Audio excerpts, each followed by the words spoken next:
con esto de Hayek, pues. Ok, bueno, fíjense, yo había comentado que íbamos a hablar de Hayek, ¿ok? Yo había comentado que íbamos a hablar de Hayek, ¿ok? Como en este momento como único representante de la, de la, de la cuarta generación austríaca, ¿no? Dije que había más participantes en la cuarta generación, pero que yo prefería hacer esto solamente con Hayek por una razón muy especial que voy a comentar al final de la clase, ¿no? ¿Ok? Entonces, bueno, Hayek dijimos que había nacido en Viena, ¿ok? Que su padre era médico, ¿ok?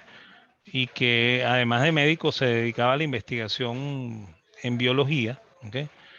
Y bueno, él participa en en la Primera Guerra Mundial, siendo muy joven, ¿ok? Si se fijan, nació en el último año del siglo XIX, en 1899, ¿ok? Aunque dicen que el siglo XIX termina en 1900, ¿no? Pero a mí, a mí me parece que eso es una exageración, ¿no? Entonces, bueno, después de estar en la guerra, él regresa a la universidad, ¿ok? Comienza estudios de psicología, después estudia derecho, ¿ok? Y luego estudia economía, ¿no? Y de hecho él va a hacer una aplicación de las tres cosas, ¿no? Porque a lo largo de la vida él va a trabajar en los tres ámbitos, ¿no? Va a ser doctor en derecho en el año 1912 y doctor en economía en el año 21, ¿ok? Y bueno, este,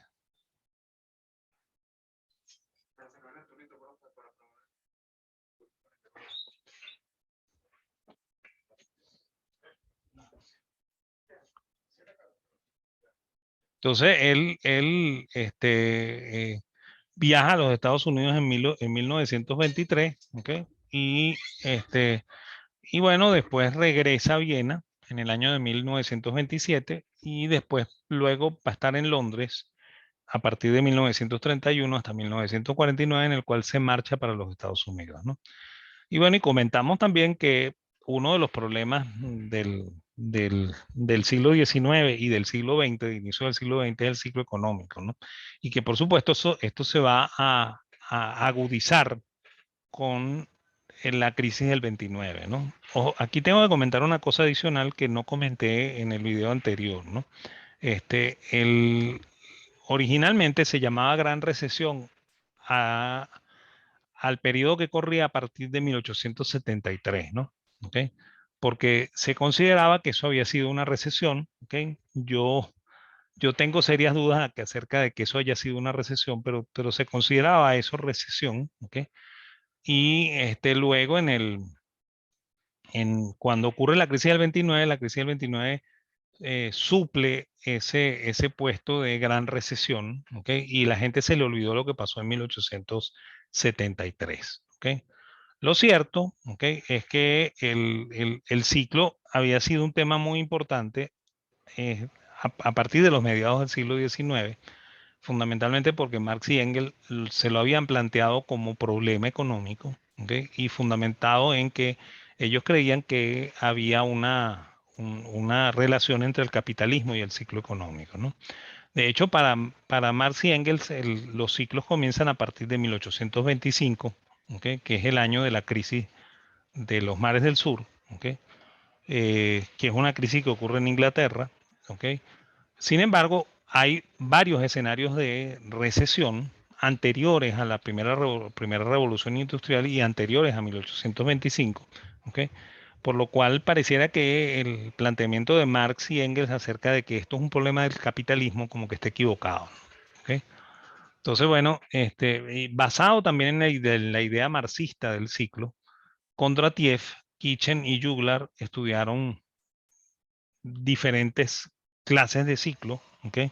No asociados al PIB porque el PIB como instrumento de medida no existía. El PIB nace en la segunda mitad del siglo XX, ¿ok? Y estamos apenas en los inicios del siglo Estamos en la XX. lámina uno. ¿Otra vez? Ah, mira, Sí. claro. Es que, ¿sabes qué es lo que pasa? Se pausa la lámina, ¿sabes? O sea, en Ah, esta ok. versión de Zoom que tengo aquí se pausa, ¿no? ¿Ok? Vamos a ver si ahorita estamos más pendientes para que lo vean, ¿no? Ok, ok, fíjate, esto es que se pausa inmediatamente, ¿sabes? O sea, parece que hay que usarla así sin ponerla en forma de presentación. ¿Ok? Vamos a hacerla así, pues. ¿Ok? Bueno, yo estaba comentando que las tres formas de entender el ciclo de una forma temporal, que son la de Kondratiev, Kitchen y Juglar, ¿ok? Estaban asociadas a sectores muy específicos, ¿no? El caso de Kondratiev está asociado al sector agrícola en Rusia, ¿ok? Para el cual había muchas estadísticas muy buenas desde la época del zar Iván el Terrible, ¿no? De Iván Grozny, ¿ok? Entonces, Kondratiev echó mano de esa estadística y con eso construyó una teoría del ciclo que dice que el ciclo dura entre 50 y 60 años, ¿ok? Pero en realidad es el ciclo de la producción agrícola, ¿no? No es el ciclo económico propiamente dicho, ¿ok? Y no hay una medida de PIB aquí, ¿no? Sino sencillamente es la producción agrícola, pues, ¿ok? O sea, sería tal vez el PIB agrícola, ¿ok? Que estuviese medido allí, ¿ok? Este, por su parte, el francés Juglar, ¿ok? Hace los estudios para las ventas en los detalles de la ciudad de París a partir de la Revolución Francesa, porque parece que los oficiales de la Revolución Francesa llevaban una buena estadística de las ventas, me imagino que para cobrarles los impuestos municipales a los locales comerciales, y por eso se podía disponer de esa data, y con esa data trabajó Juglar para estudiar ese ciclo que llamaron de onda corta, ¿no? Que en realidad es el ciclo del sector comercial, pues, ¿ok? No es de todo el PIB, sino del sector comercial, ¿ok? Y bueno, y el tercero en discordia, que en realidad es segundo, ¿ok? Porque fue el segundo que hizo el estudio, fue Kitchen, ¿ok? Que tomó los datos del volumen en bolsa, que también existen desde que la bolsa existe en Londres en el siglo XVII, ¿no? ¿Ok? Entonces, bueno, él con esos datos crea un estudio de ciclo que dice que es de onda corta, que dura entre año y medio y 3 años, ¿no? ¿Ok? Entonces, esos son los estudios temporales, ¿no? Sin embargo, el ciclo no es un fenómeno que ocurre de manera recurrente en el tiempo, ¿ok? O sea que en realidad no hay, ¿cómo se llama? No hay una repetición temporal en el ciclo, ¿ok? Si hay una repetición cíclica, pero no una repetición temporal, pues. O sea, no dura lo mismo el auge que la recesión, ¿ok? Y no todos los ciclos duran lo mismo, ¿no? ¿Ok? O sea que no se cumple lo que dice Kondratiev, Kitchen y Juglar, ¿ok? De un promedio, ¿no? ¿Ok? Bueno, por su parte, en Estados Unidos estaban los señores Foster y Catching también estudiando el ciclo, ¿ok? Y eso es lo que conoce Hayek cuando Hayek va a los Estados Unidos, conoce los estudios de Foster y Catching, y él los pone en duda, ¿no? Y los pone en duda porque ellos, al igual que Marx y al igual que Keynes, ¿ok? Creen que el problema del ciclo es un problema de consumo, ¿no? Que el consumo se cae, ¿ok? Y bueno, él pone en duda eso porque ellos han estado estudiando el ciclo en Viena, después él va a regresar a ser el presidente del Instituto del Ciclo, pero ellos están estudiando el ciclo en Viena y se han dado cuenta de que lo que no se cae es el consumo, pues, ¿ok? En la recesión. ¿Ok? Y bueno, y Schumpeter también, pues Schumpeter también hace su teoría del ciclo, que está basada en la teoría de la destrucción creativa de Sombart, ¿ok? Y bueno, y precisamente los estudios del ciclo de Schumpeter son los que hacen que Schumpeter este, deje de ser considerado austríaco por la buena parte de los austríacos, porque en primer lugar él asume una teoría del empresario que no es la teoría austríaca. Nosotros no la hemos visto todavía, pues yo la estoy guardando para la siguiente generación, para la generación de Kirchner, ¿ok? Aunque del empresario se viene hablando en la escuela austríaca, ¿no? O sea, Mises habló de él Hayek también, habló de él Menger, pero quien va a trabajarlo con mucha más propiedad va a ser Kirchner, y voy a dejar a Kirchner para que hablemos del empresario en la visión austríaca, ¿no? Entonces, bueno, Schumpeter cree que el empresario es un empresario dominante, un empresario que impone su voluntad en el mercado, igual que los historicistas, ¿ok? Y además él asocia a ese empresario con la creación de la innovación, ¿ok? Y la innovación la asocia con el ciclo, ¿no? ¿Ok?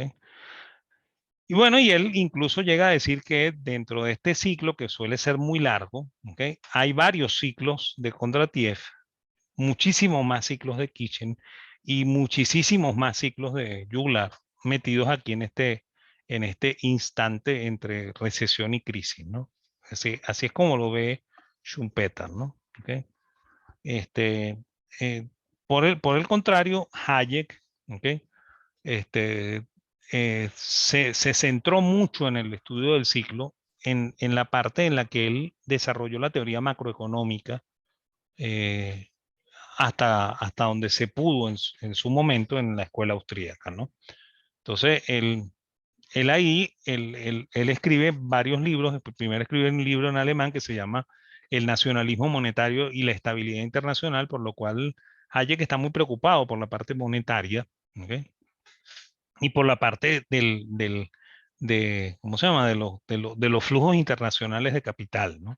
Ese es el tema que le preocupa a Hayek fundamentalmente, ¿ok? Y bueno, cuando él se va a Inglaterra, ¿ok? Y recibe la invitación de la London School of Economics, esa invitación se ejecuta con 6 conferencias que él dicta, ¿ok? Que las dicta en la London School y que después él las va a repetir.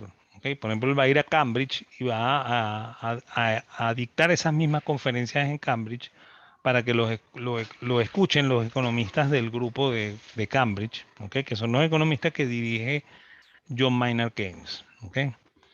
Entonces, bueno, en esas conferencias él expone la teoría del ciclo, ¿ok? Que yo comenté que se puede estudiar desde varias vertientes. Pues se puede estudiar tomando como libro original el libro de la teoría del crédito de Mises, ¿ok? Porque ahí está planteada inicialmente la teoría austríaca del ciclo.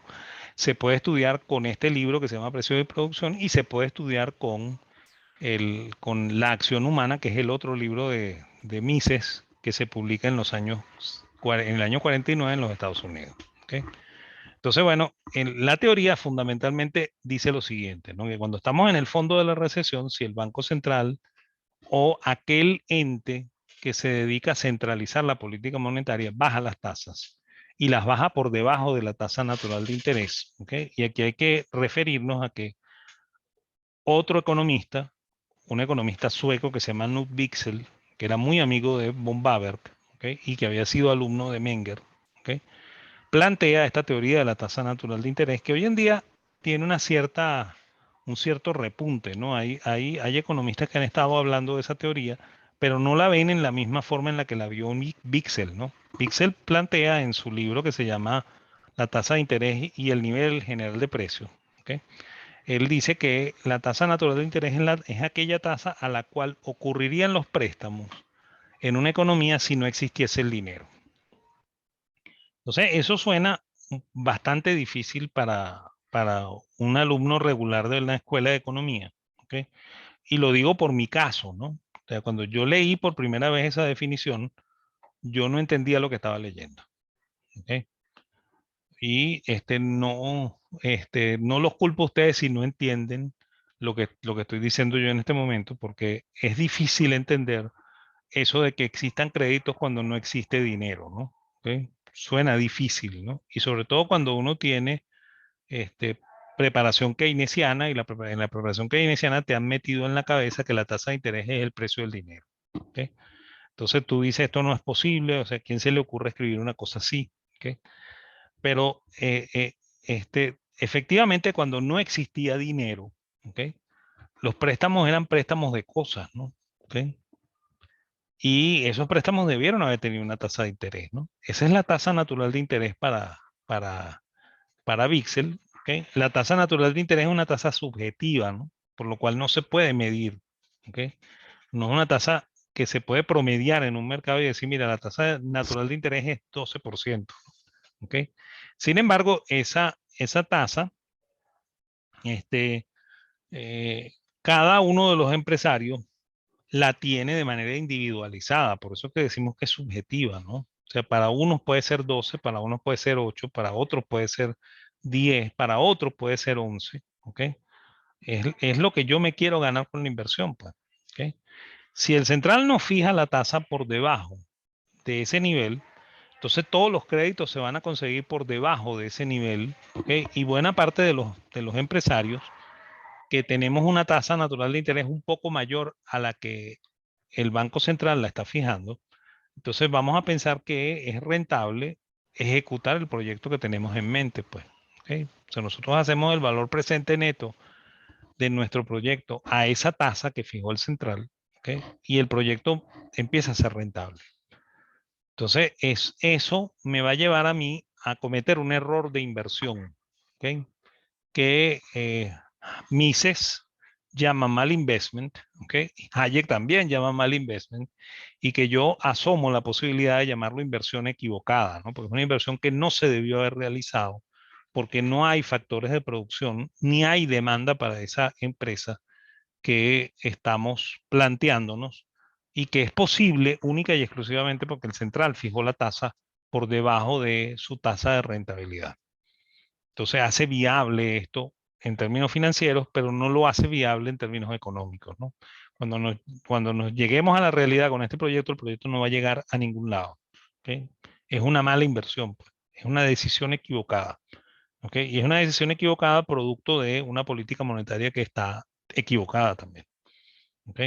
Entonces, eso hace que el mercado de créditos tenga una excesiva demanda de crédito, ¿okay? Se sobredimensiona el mercado de crédito y comience a pedirse crédito, o sea, comience a otorgarse crédito por encima de la tasa de ahorro de una economía, ¿okay?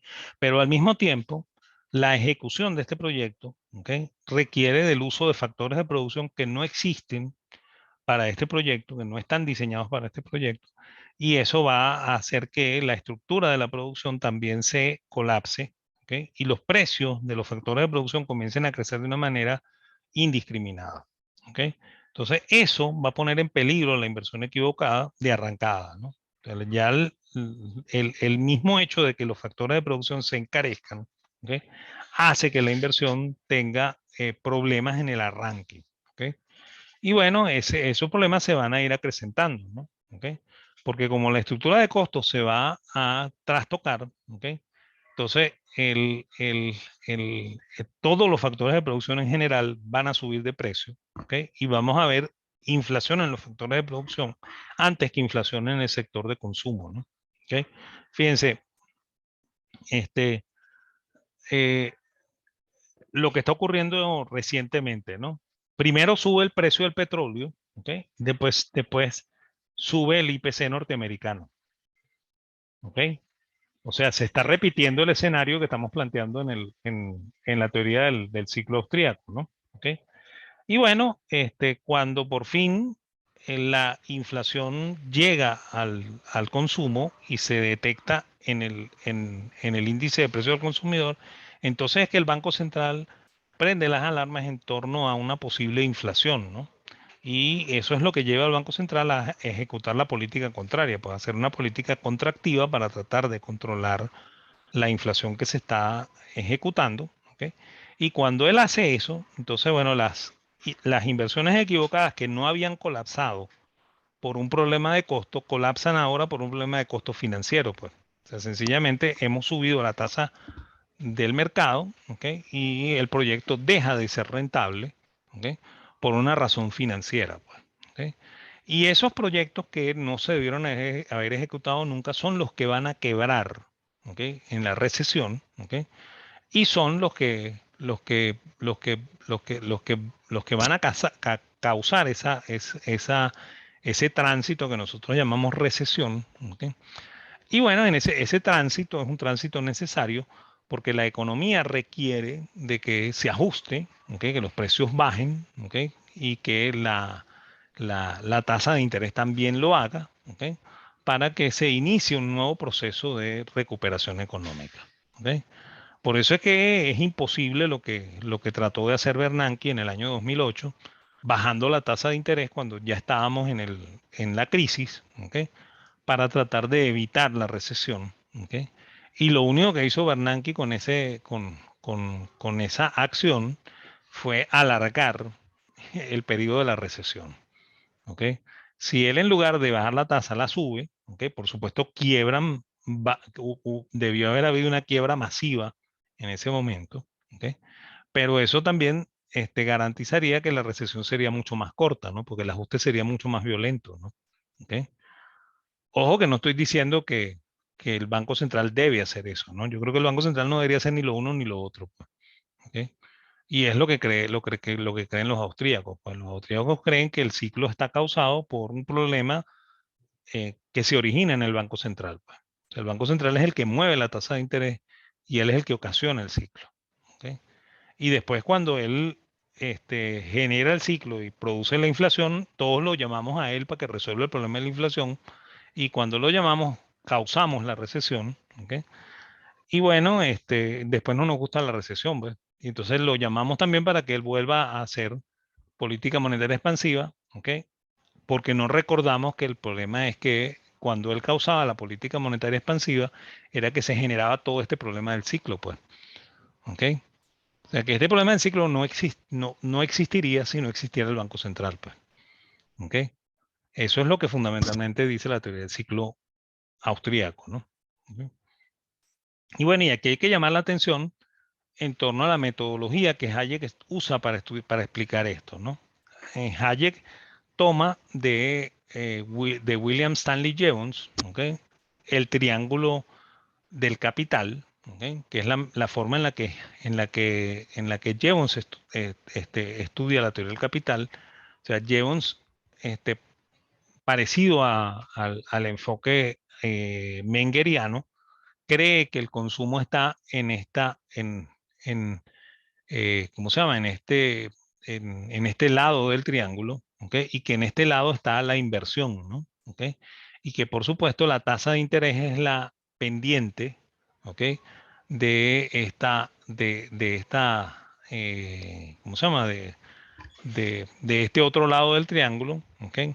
Por lo cual, la tasa de interés no es más que el valor de el consumo entre la inversión, pues. Esa sería la tasa de interés, ¿no? O sea, la tangente de este ángulo, ¿no? Eso es lo que piensa Jevons, ¿no? Y bueno, y Hayek usa el triángulo de Jevons, que nosotros llamamos triángulo hayekiano también, ¿ok? Porque él creía que como estaba hablando para ingleses, ¿okay? Y es el caso de la London School of Economics y de la Universidad de Cambridge, ¿okay? Él cree que estos ingleses han estudiado a Jevons y conocen el triángulo de Jevons, ¿okay?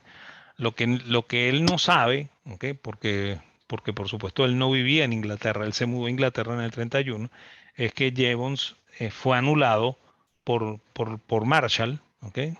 Y los británicos jamás usaron el triángulo hayekiano, pues. O sea, jamás usaron el triángulo jevoniano, pues. ¿Ok?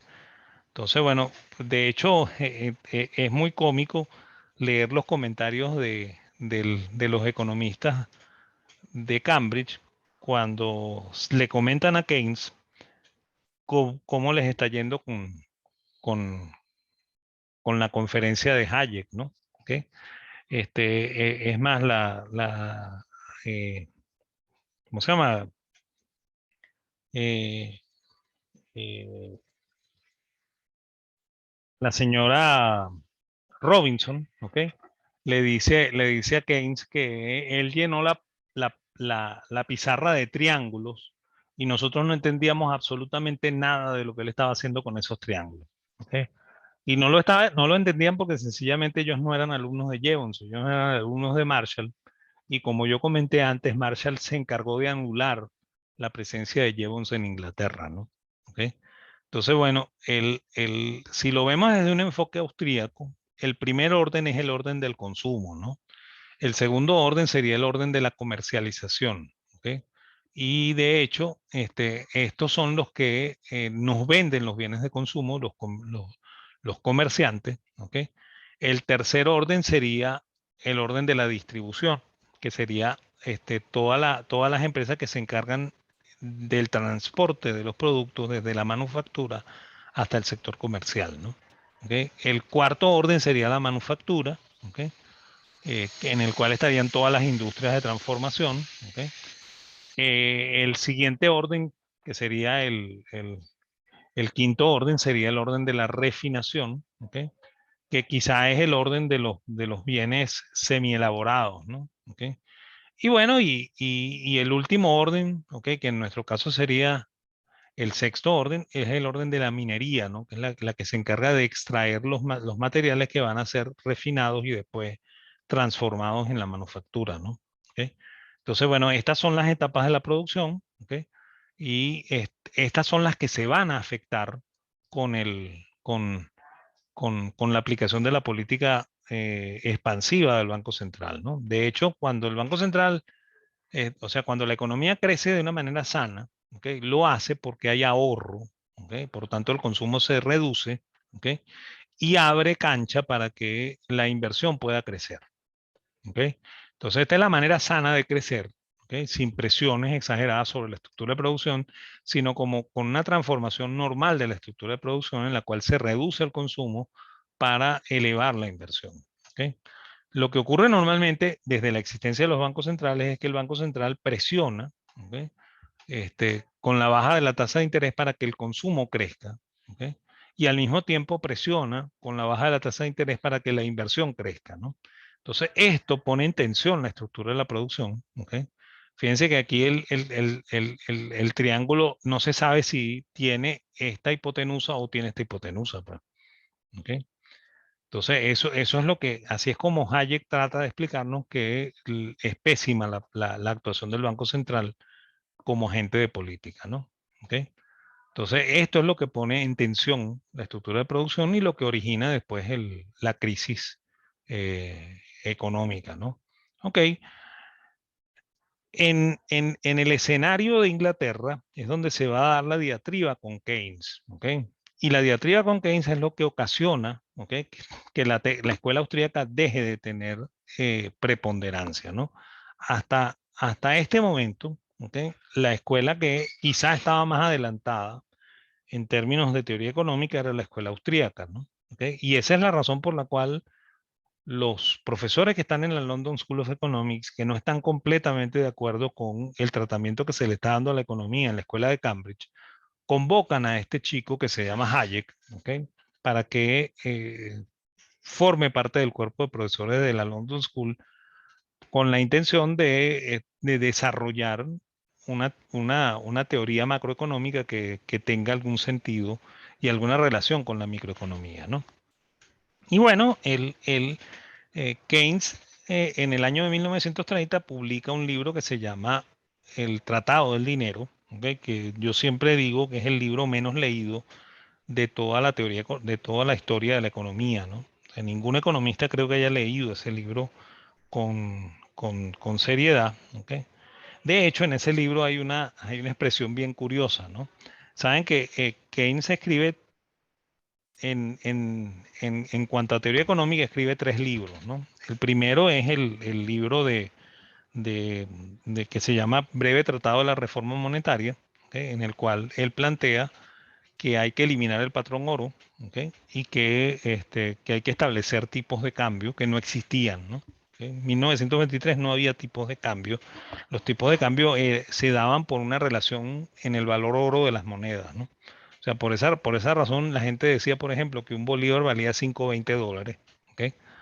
Porque el dólar valía 20 y tanto, 20,6 dólares por onza de oro, y el bolívar valía 107, ¿no? Entonces, si ustedes dividían el 107 entre el 26, eso daba como 5,20, que era el tipo de cambio bolívar-dólar, antes del año 34, ¿no? ¿Okay? Entonces, los tipos de cambio se daban era por una relación en el contenido de oro, ¿ok? No porque existiera un mercado de cambios propiamente dicho, ¿no? ¿Ok?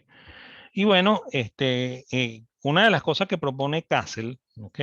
Es la creación de un mercado de cambios que se sustente en la paridad de poder de compra, que es una teoría que le está proponiendo, ¿no? ¿Ok? Y bueno, Keynes se hace solidario de esa propuesta en el año 23. ¿Ok? Luego en el 30, cuando él escribe el segundo libro que se llama El Tratado del Dinero, él dice que él probó incesantemente el trabajo de Cassel, ¿ok? Y se dio cuenta que eso de la paridad de poder de compra es una tontería que no sirve para nada. ¿Ok?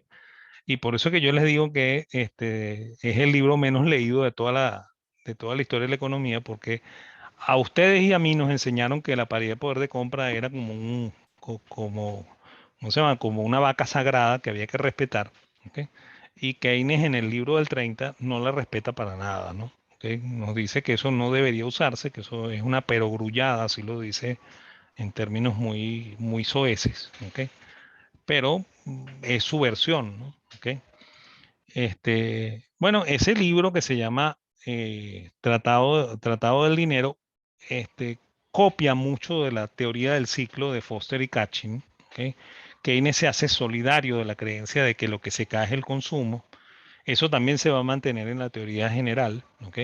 En la teoría general él no nombra para nada la paridad de poder de compra, nombra Castle dos veces, pero no nombra la paridad de poder de compra. ¿Ok? Porque él me imagino que supone que ya todo el mundo leyó la teoría del dinero y que ya es suficiente con lo que él hizo. ¿Ok? Sin embargo, creo que no fue suficiente porque nosotros seguimos creyendo en la paridad de poder de compra. ¿Ok? Entonces, bueno, eh, Hayek lee ese libro que se llama El Tratado del Dinero y tiene serias divergencias con ese libro y escribe una crítica, ¿no? Y esa crítica se la envía a Keynes, ¿ok? En, eh, y Keynes la recibe y decide publicarla en la revista de Economía de Cambridge, ¿ok? Lo cual habla bien de Keynes, pues, o sea, Keynes fue lo suficientemente tolerante para calarse que el tipo le dijera que estaba equivocado y lo publicó en su propia revista en la que él era director, ¿ok? Y bueno, sin embargo, en la siguiente revista, Keynes contesta esa crítica, pero no la contesta contestando la crítica, sino la contesta criticando el libro de precios de producción. ¿Okay? O sea que él no responde a la crítica propiamente dicha, ¿no? Bueno, Hayek estaba desarrollando una segunda parte de la crítica, ¿ok? La suspende para contestar la crítica que Keynes le está haciendo a su libro, ¿no? ¿Ok? Y eso es lo que sale publicado en la siguiente edición de la revista, ¿no? Y luego más adelante, ¿ok? En, en cerca del año 32, Hayek publica la segunda parte de la crítica que es demoledora, ¿no? Y ahí es donde Hayek le dice que su teoría del ciclo está equivocada, que el ciclo no se comporta como está diciendo él, que no es que se cae el consumo, ¿ok? Y que tampoco entendió bien la teoría de la tasa natural de interés, porque también Keynes usa la teoría de la tasa natural de interés de, de, de, de Wixell, ¿ok? Pero aquí hay que entender una cosa, ¿no? O sea, Marshall era muy bueno en varios idiomas, ¿ok? Y de hecho Marshall hablaba y escribía el alemán, ¿ok? Keynes no habla alemán, ¿ok? Y Keynes criticó el libro de Mises, que había salido publicado en alemán, sin entender un pepino de alemán, ¿ok? O sea, que el tipo fue tan soberbio que fue capaz de escribir una crítica sobre algo que no entendió, ¿ok?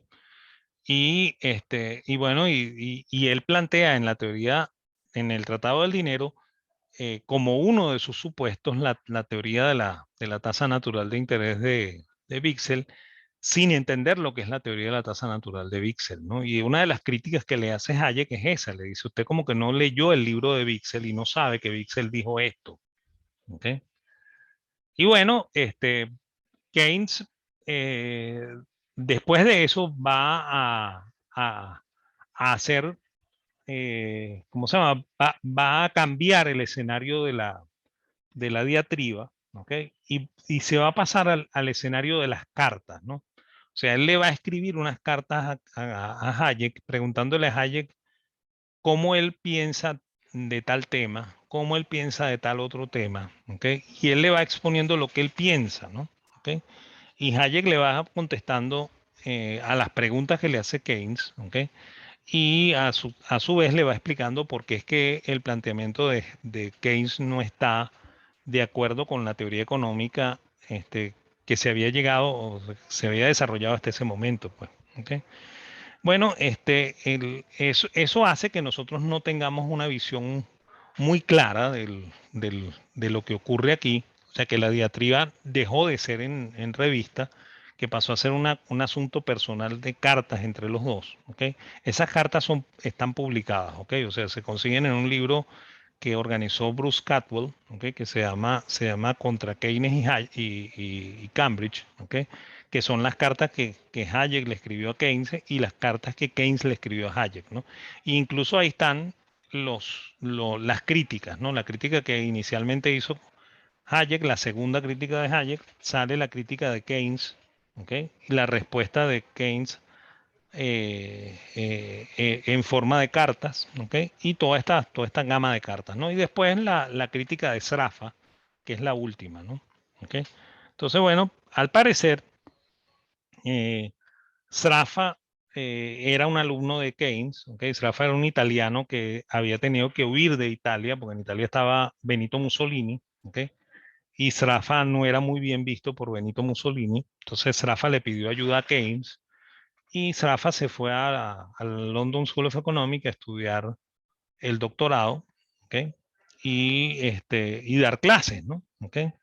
Y bueno, y ahí es donde Sraffa se desarrolla como ricardiano, ¿ok?